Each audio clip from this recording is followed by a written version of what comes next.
Sasa huyu ameenda wapi? Jioni si tunaenda nyumbani, anatoka. Lakini Ruto ako na kierere sana. Unaenda wapi usiku? Hebu unaona wanaume utoka jioni.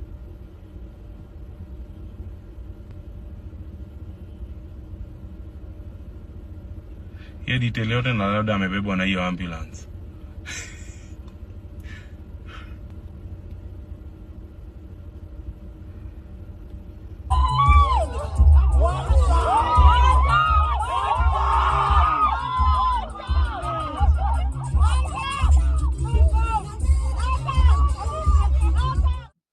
Now, ladies and gentlemen, the clip that we have begun the video with is a clip showcasing something that has happened just a few minutes ago. A few minutes ago, a clip was surfaced online revealing a convoy of President William Ruto leaving Statehouse this night. Now, the question that a lot of Kenyans are asking, could President William Ruto be exiting the Statehouse at this moment due to the pressures of what is expected or anticipated to happen tomorrow? Remember, tomorrow being on 7th of July, the year 2025, is the commemoration of 35 years since the Sabasaba Day, which happened in the year 1990, where young men and women led by activists, advocates, and politicians who were then in opposition calling for multipartyism and democracy, led by people like Raila Odinga, Kenneth Matiba, James Agre, Bob Orengo, Gitovi Manyara, and the rest, went ahead to lead a force that took to the streets to call on the head of one party state.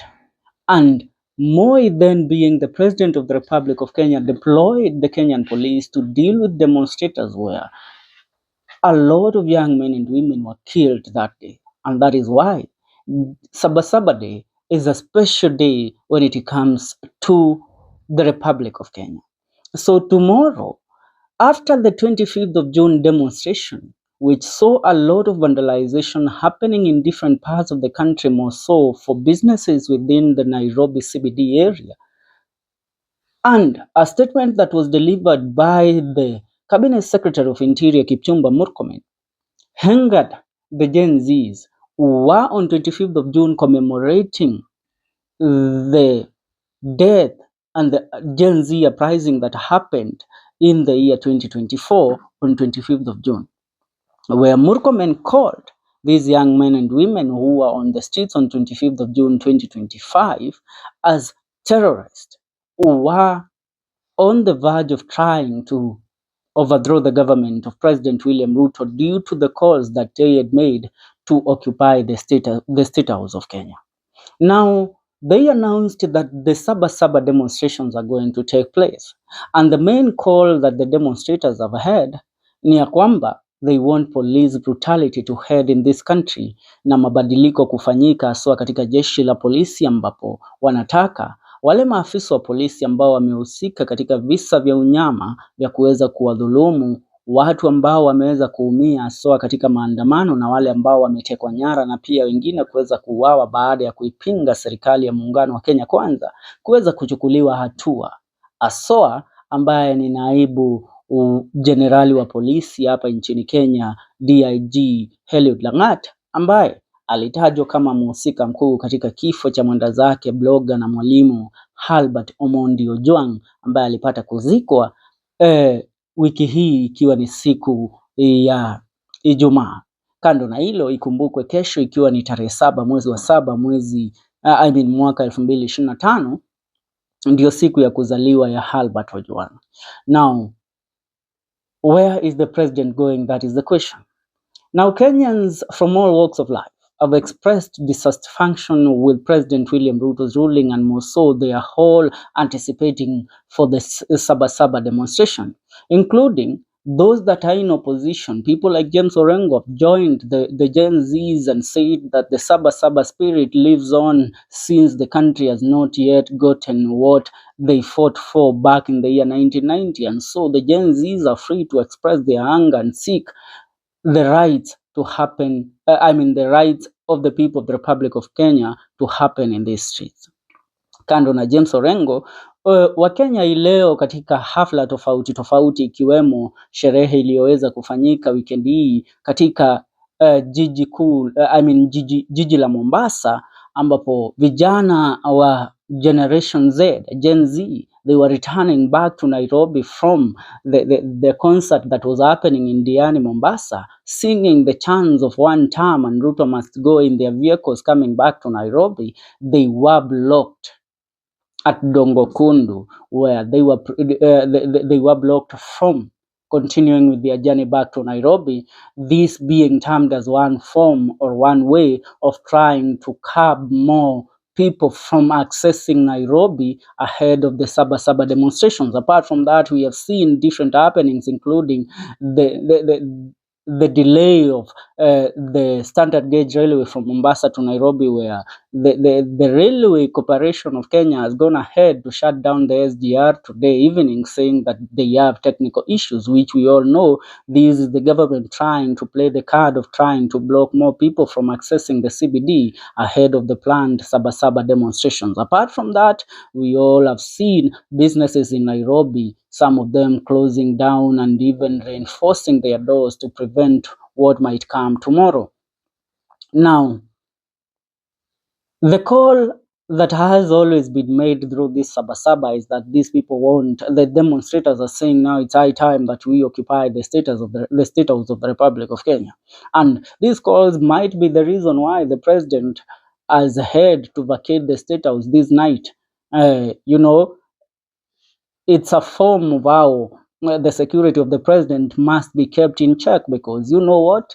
Even if we demonstrate and we continue calling the government into action through the frustrations that we express through different forums, we all must realize that if anything might happen to President William Ruto due to these demonstrations, then this country will be sunk into a turmoil that we all cannot comprehend. We might wish the worst on the president, but one thing that I should remind everybody here in this country, what holds this country is the democracy that we all enjoy under the Constitution 2010.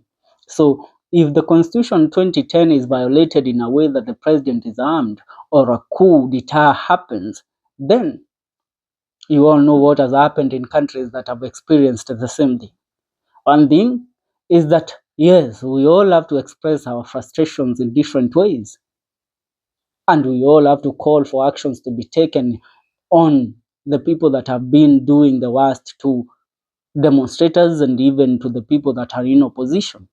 But one thing that should remain clear to the people of the Republic of Kenya is that Kenya is bigger than anybody and anybody's interest. And we can't continue living in a country without a president.